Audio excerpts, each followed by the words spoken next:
Yep. Here we go. Welcome to Positivity is the Way to Go. She is a former sports center journalist and sports official, author, educator, and foster mom. Welcome, I guess, today, Annie Montgomery. How's it going, friend? It's good. Nice to see you again. It's been a Yeah, while. maybe one day we can talk on the phone sometimes, you know? Maybe. I forget where you are. Are you in I'm in Georgia? Chicago. I'm in Chicago. Chicago. I'm not in Uh, Georgia. I'm sorry. You're in Oh, Chicago and now I'm in Phoenix, unlike I don't before. move. I don't move around like you, Annie. The Virgin Islands, Phoenix, you know. Yeah. The lands of eternal sunshine. I wouldn't survive in Chicago. I don't want to do cold ever again. Oh yeah, yeah. She like enough is enough. Yes. So let's start the interview. What do you think young students need to know to be successful in life? So, okay. They need to learn how to communicate. I worry. I was a teacher for 20 years in a high school in South Phoenix, and I worry that kids have spent so much time on their phones or playing video games that they don't know how to look people in the eye and communicate. And that's still an incredibly important skill. And it's a skill that anybody can learn. Bottom line is, yeah, kids have got to, it's funny. I heard that young people don't want you to ever call them on the phone unless you text them first and ask permission to do that. And that's crazy. It's crazy. So to me, they need to know how to communicate. And in fact, I taught communication skills in high school. I taught public speaking, I taught journalism, I taught how to write and how to interview other people. And I think these are very important skills. You're a communicator right now by having a podcast. I wish more young people did this. Well, yeah, I appreciate you, Annie, for giving me props and stuff, you know. Mhm. And the thing is, a lot of people on social media, like everybody, a lot of people got 7 hours of screen time, so a lot of people don't know how to talk to people no more. Right. And all they know, and they don't even know how to write whole sentences because they're texting. And I'm not dissing social media. I'm on social media. As an author, I have to be. But it disturbs me that people are losing the ability to speak. And now that we have OpenAI, chat AI, the bottom line is they're losing the ability to write. And you can AI will tell you, will read for you. So are we looking at a future where young people or people won't know how to read, write, or speak? This bothers me. Doesn't it I bother think you? so. Well, it does. AI taking over. Like pretty soon we're gonna have robots cooking food and stuff in the restaurants. And playing So football and calling football games and baseball no, games. It's going to no, be, we're not gonna have that. We need humans for that stuff, you know. well, pretty soon we're not going to have any officials. And officials are, I'm biased. I was an official for 40 years, an amateur official. And I have a feeling that pretty soon, within the next decade, all officiating will be done by AI. And you What? know what? Then fans will miss officials because who will they have to yell at? They can yell at the wall. Yeah. Yeah, yell at the players who miss their plays. Don't yell at all the officials.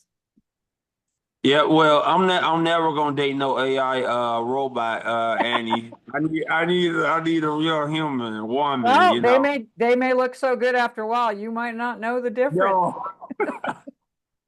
I'm good. What are the challenges and joy of being foster parents? Oh my. Now I'm not sure if I told you how that happened. I was 55 when I became a parent. And I was unable to have children of my own, which really upset me for a while in my 30s. And then I got over it. I went, okay, I'm never going to be a mom. That's just the way it is. And I taught in a Title I school, and you may know that a Title I school is where the majority of students, at least 75%, live in poverty. And when kids live in poverty, they struggle. There are gangs, there's violence, there's teen pregnancy, there's drugs, there's abuse, there's neglect, and mostly children end up in foster care because of neglect, meaning their parents just don't have the time and energy and resources to take care of them. So many of my students took my classes year after year, so I got to know them pretty well. And at the end of the school year, I would always put my phone number on the board. Now, they told us not to do that, But I worried about my students because some of them didn't have food at home and some of them were homeless. And so I would say, look, if you get in trouble and you don't know who to turn to, call me and I will do my best to help you. And one summer, a young man started calling me just to chat, and I knew something was wrong, but he wouldn't tell me what it was. So finally, I said, I'm going to see you in the next school year. I'm putting you in the newspaper class. Looking forward to seeing you, Brandon. And then he didn't show up for 2 weeks, and his number was disconnected. And so I called him. No, he called me, and he said, Miss Montgomery, I'm hungry. I said, what do you mean you're hungry? He said, they put me in foster care and they lock up all the food. And I go to a new high school now and the paperwork didn't come through, so they won't feed me lunch. And I got really pissed. And I'm very lucky there were no kids in my classroom because I started swearing really badly that he was hungry and there was nothing I could do. So another teacher came in, she goes, what's wrong? I said, and I told her the story. She goes, if you care so much that he's hungry, call foster care and say he can live with you. I said, don't be ridiculous. I'm 55 years old. I've never been a mom. I don't know how to be a mom. She said, then quit complaining. And so I called foster care, and 2 weeks later, he was on my doorstep. And since that time, I've had two legal foster children, and I have two other children who just decided I was mom. And now I'm a grandma. My oldest son, the first one, Brandon, it has a 7-year-old son, and so now I'm a grandmother, and it changed my life immensely. It's funny. Sometimes in your life, things happen that you didn't expect. And sometimes you think they're bad, and sometimes you think, I don't know what I'm going to do with this, but life's really fascinating. So I think when life takes those zigs and zags, just take them and go with it. And, if I hadn't gotten out of TV when I did, and I hadn't become a teacher, I wouldn't be a mom today. So it works out. Well, yeah, amazing story, Mama Montgomery. So you got to send me a gift card, then, Annie. Yeah, Since you doing, yeah, you gonna send me a gift card or oh, something? why? Because you a mama now, you I said. am, I am, but my kids are all in their 20s. My oldest is Oh, okay. 29. My youngest son is going to be 27 tomorrow. So, So, so you gonna buy them a car? You gonna buy you bought them a car and stuff, right? no, well, no, we're taking him out to dinner with his girlfriend, so we'll do that this week. He gets to pick. But yeah, no, it's funny. Life does funny things. When I never thought I'd be a teacher. Life just, you can plan all you want in your life, but it doesn't always work out the way you think it will. But maybe it'll be better, Yeah, maybe. like I never thought I'll be interviewing a former sports anchor and a referee and stuff. Oh, Wow. I know. And when I wanted to be a referee, when I first became an official, you know how long ago that was, Dion?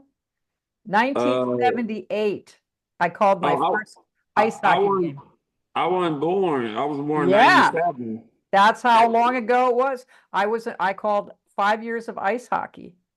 Um, and right after did my first season of hockey, I became a baseball umpire, then a football official, then I did basketball and soccer. I wasn't very good at basketball and soccer, but yeah, and then I ended up doing it for 40 years.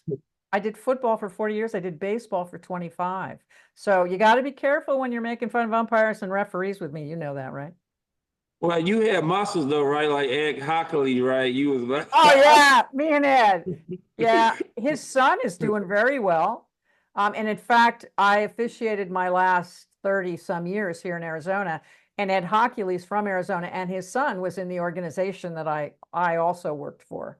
I can't believe he's all grown up. I remember when he was just a kid.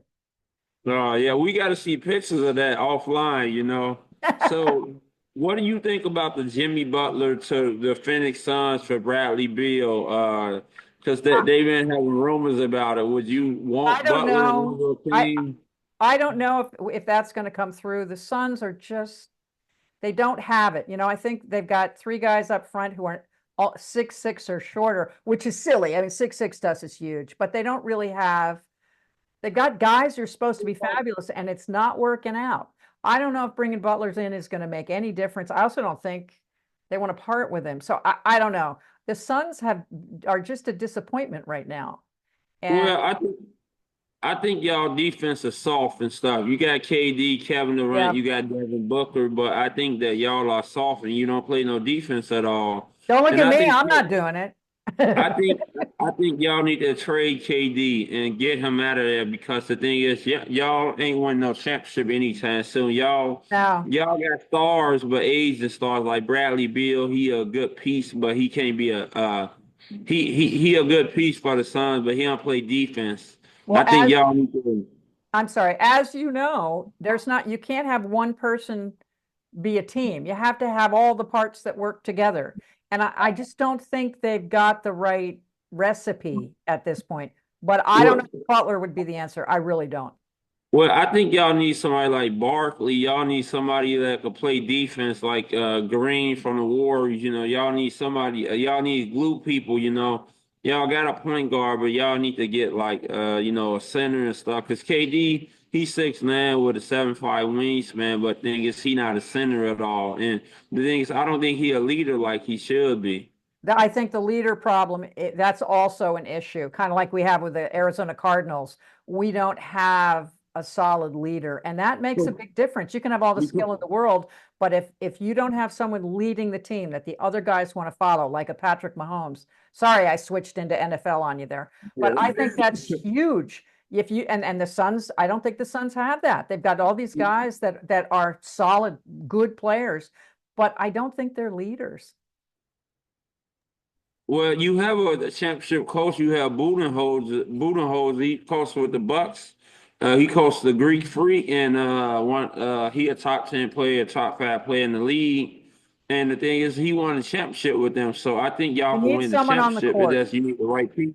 You need someone who's a player to be the leader. I understand a coach, great coaching is hard to come by, but I think you need someone who's actually on the court or on the field to spark the other players.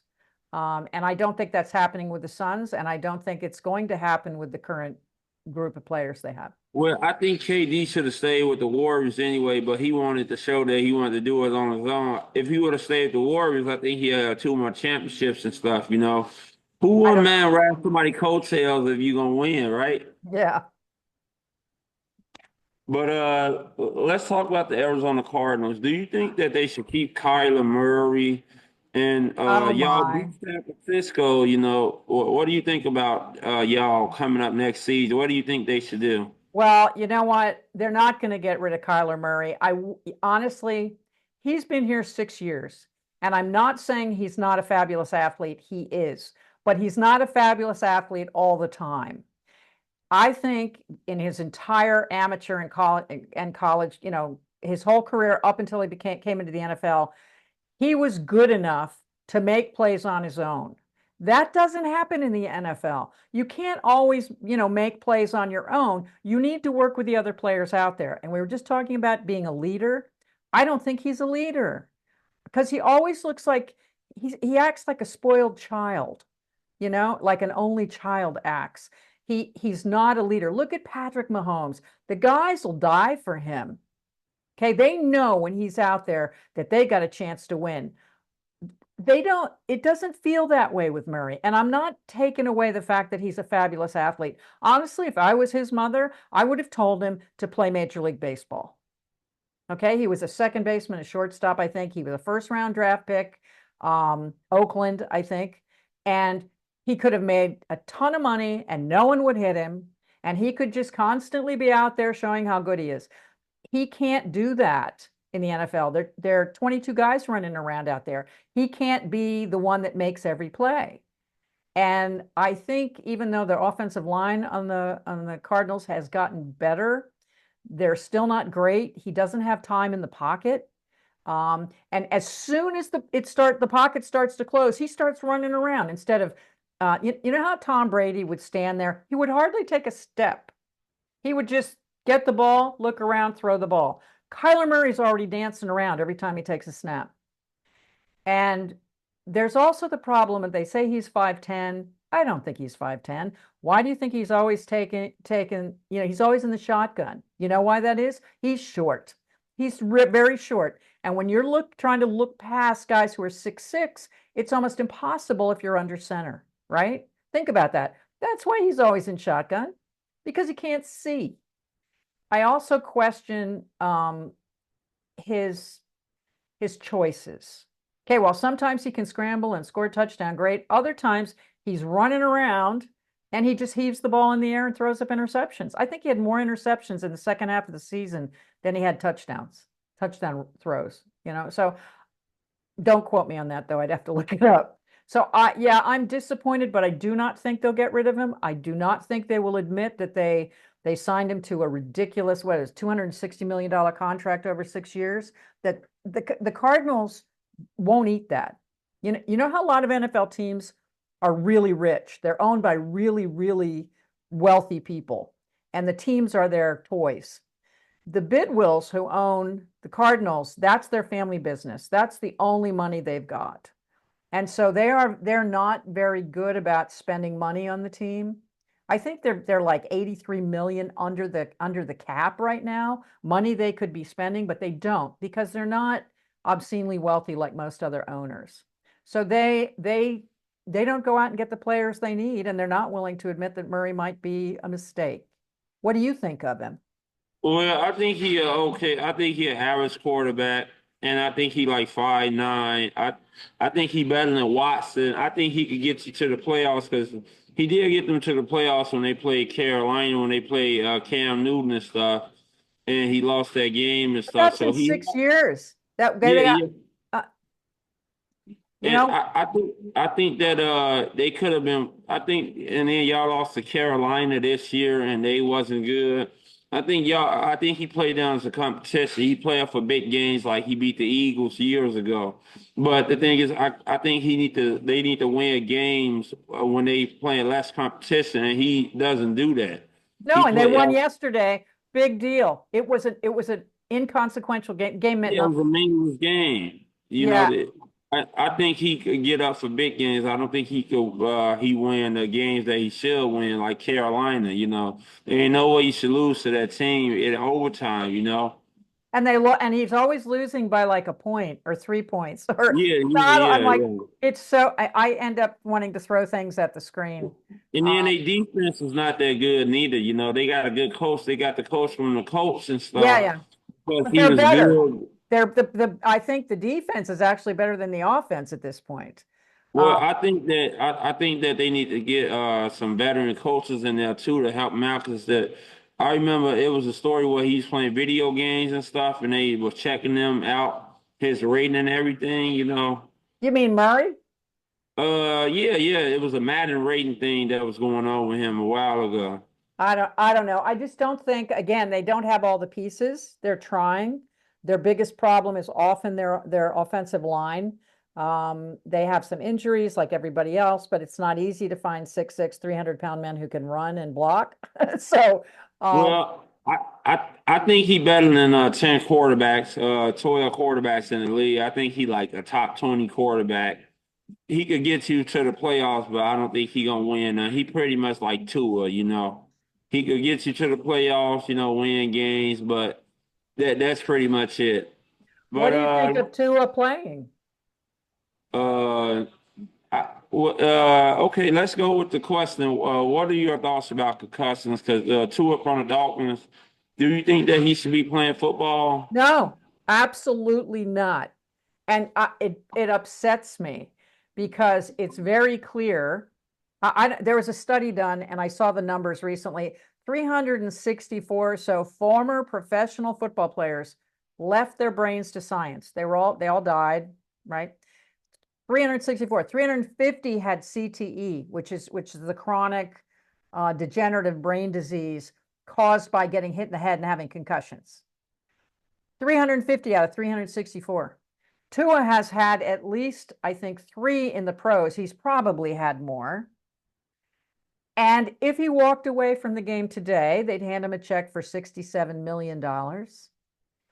He doesn't need the money. He's got a wife and 2 kids, and he's going to have dementia as a young man and die early.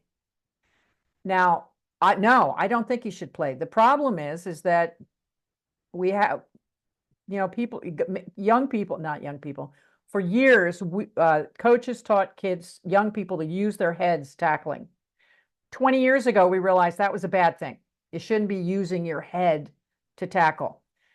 And we've caused this. We've caused it. And pretty soon, I think the football people know this.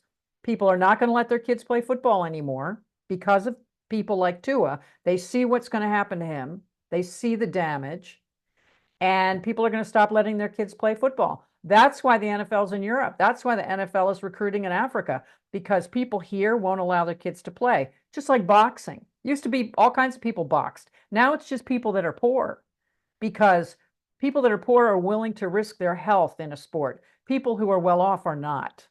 So have you noticed how much the NFL is pushing flag football now?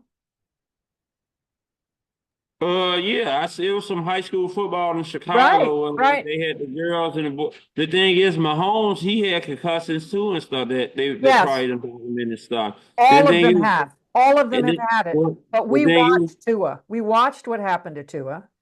And here's the thing, a helmet is never going to prevent you from having a concussion. It can't. yeah, It can't. What they should have done 30 years ago is remove the helmets completely. They should be playing without helmets. And that may seem counterintuitive, but what it basically means is that if you don't have a helmet on, you're going to be careful with your head. You're not going to use it to hit people. And look at games like rugby or rugby. Those guys don't get brain damage. They break a finger or a nose, okay? Because they're not using their heads as battering rams. So I really think we should get rid of helmets altogether, because they give players a false sense of security. So I don't think Tua should be playing. I think he's made it to the NFL. Almost no one will ever do that. He's got all the money he needs, and his life will be a living hell from now on. He should not be playing. yeah, he had three concussions in a year when he played the Bengals and everything, and they put him back out on the field 6 days later. They Then he can't played. tell him he can't play. I think it's against the law. Well, yeah, but well, hopefully they do the right thing, or he does retire and do the right thing for his own health and stuff. But that's athletes. They like to think that they know best. But You're what? absolutely right. And they also, you probably know, athletes are constantly told, you got to be tough, get up and get back out there. It's just a small injury. It's not a big deal. They never want to leave the field. You know that. Yeah, And so that's part of the problem. Players will not admit they're hurt. And for a long time, especially in pro ball and even in college ball, the doctors on the sidelines were employed by the teams, and the teams want them back on the field. So the doctors wouldn't say that they were too screwed up to go back out there. And it's a problem. It's a huge problem. And I think eventually it might destroy football. yeah. Well said. What are your thoughts about the court ruling that allowed JUCO players to Ah, get 4 years of big school eligibility? Because I know ouch. we talked about this a little bit, and you want to elaborate on it more, right? Yeah, a court that was, I think, a couple weeks ago. A kid sued and said you shouldn't. Oh, Diego Pavia from Yeah, Vanderbilt. you have to, just because they played 2 years at JUCO, they should still be allowed to have 4 years of eligibility in Well, college. And the court said, you're right. So what does this mean? This means now you're going to have kids play 6 years of college ball. Okay. Colleges are not going to look at high school players anymore. They're going to go to JUCO. Why? Because let's face it, football, young men don't grow into their bodies. They continue to grow until they're in their early 20s. So that's why the NFL doesn't want 18-year-olds. Okay, whereas an 18-year-old might be able to play in the NBA, they can't play in football. They're not big enough and strong enough yet at 18. That's why they're like, please go to college. Please go to college, lift weights, get strong, become a better player, and then we'll draft you, right? Now what this is going to do is it's going to make colleges skip high school kids and go to JUCO. Why? Those kids have had 2 years of college football, small college football. They've had 2 years to pump up. They've had 2 years to become better players. And so they're going to go there and grab those kids. On top of that, a 20-year-old, or let's say an 18-year-old, it's tough to compete against a 22, 23, 24-year-old, right? So if you're 18, you're really not in the mix yet unless you're a fantastically brilliant player. And honestly, I think it's going to hurt recruiting of high school kids. You're going to have fewer and fewer opportunities to get D1 scholarships, certainly. And 6 years of college ball, that's a lot of hits, isn't it? We were just talking about concussions. Add all those extra hits in there, all as an amateur player. Okay, I guess it's one thing if you're making a living or you're getting nil money, name, image, likeness.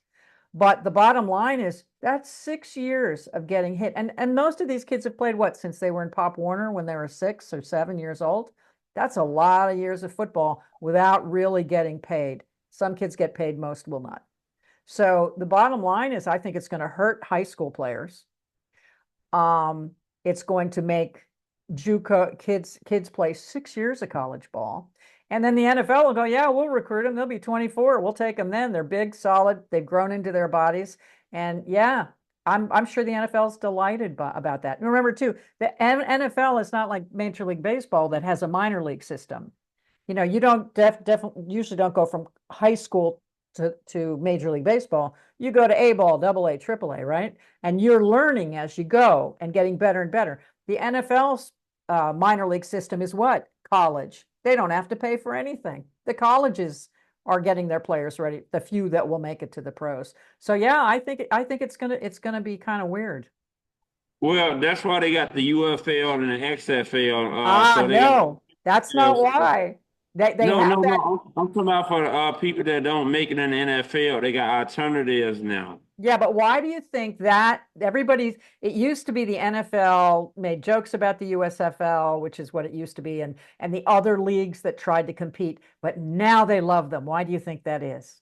Because they help them out. They like placebo. They like the minor leagues, like in baseball, the MLB. They get to get their new rules and everything. Like the new kickoff came from the UXFL. Well, I think it's more than that. I think it's because now we can gamble on Yeah, football, and they exactly. want people gambling all year round. So as soon as the Super Bowl's over, a couple weeks later, now we've got the other pro leagues.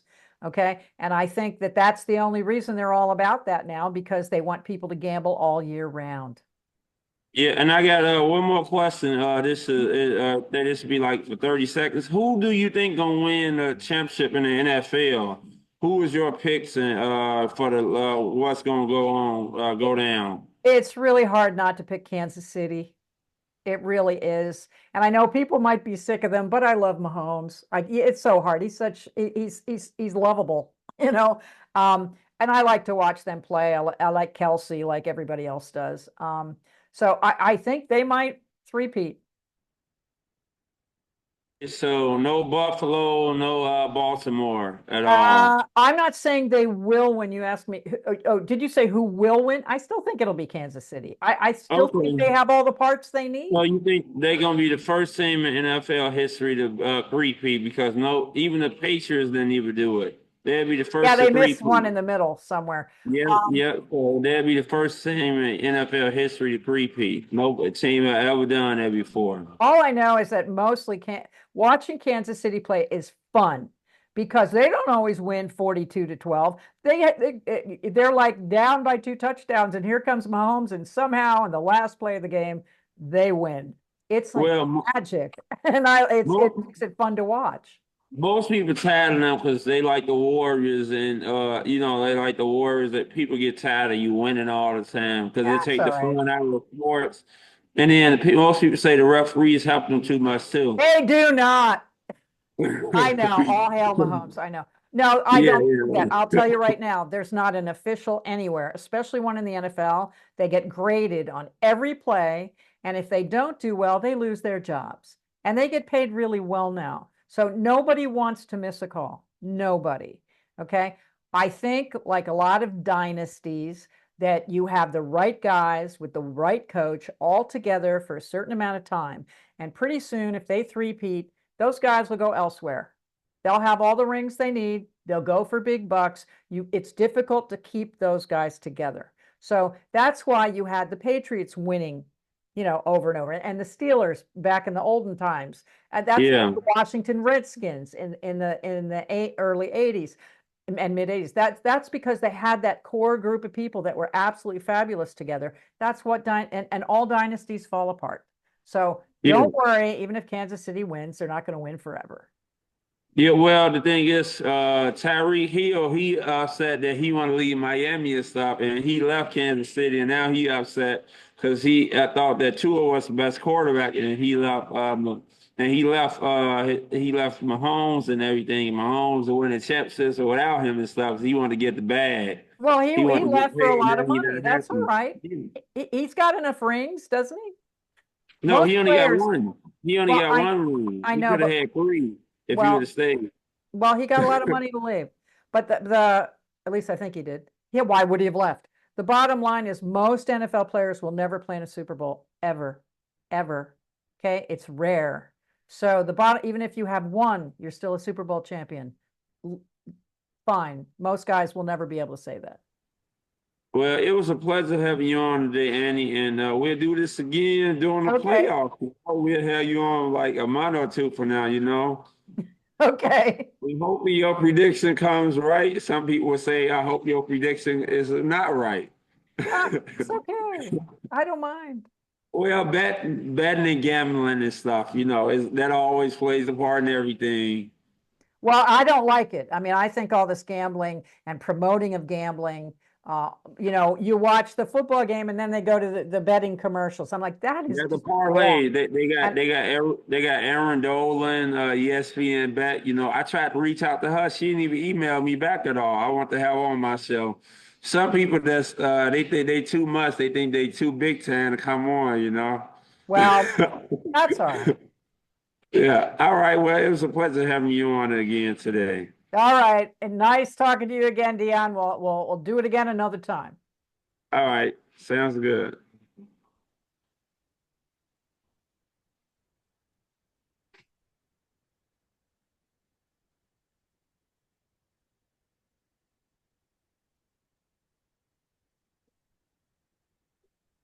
End. All right. I ended it.